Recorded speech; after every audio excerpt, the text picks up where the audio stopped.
मुरंबा किचनमध्ये आपलं स्वागत आहे। मी तुम्हाला मिरची आणि लसूण लिंबू घालून लोणचं दाखवणार आहे।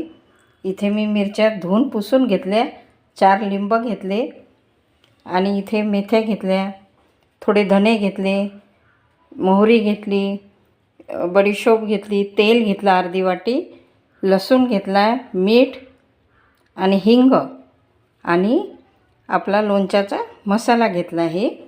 आता चला आपण करूया सुरुवात।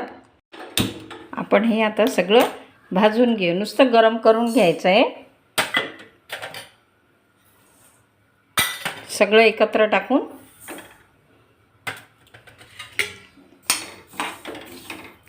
पाच मिनिटं भाजले। आता त्याच्यामध्ये मेथ्यानंतर घालायचं, कारण जास्त भाजल्या तर त्या कडू लागतात। झालं आहे आपलं भाजून। आता हे थंड होईपर्यंत आपला मसाला, हे मिरच्या मी अशा पद्धतीने कापून घेणार आहे। चिरून झाले आहे आणि मसाला आता आपण मिक्सरमध्ये काढून घेऊ, बारीक नाही करायचा। आता इथे आपण तेल तापत ठेवूया। याच्यामध्ये आपण आता लसूण, हळद थोडी, हिंग आणि हा मसाला,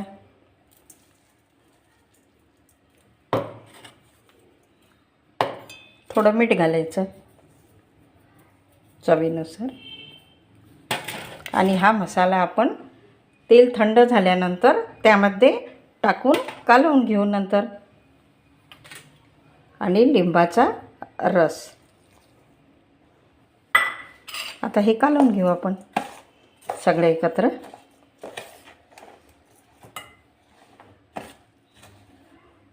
थंड झालेला आहे।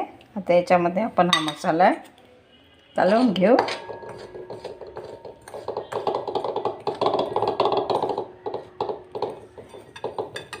आणि यामध्ये टाकून कालवून घेऊ। लसूण मिरचीचं लोणचं तयार झालेलं आहे। थोडं तिखट आंबट असं चविष्ट लोणचं सुंदर झालेलं आहे। 8 दिवसांनी अजून खायला खूप सुंदर लागेल। माझी रेसिपी कशी वाटली तुम्हाला कमेंटमध्ये कळवा। लाईक करा, शेअर करा, सबस्क्राईब करायला विसरू नका।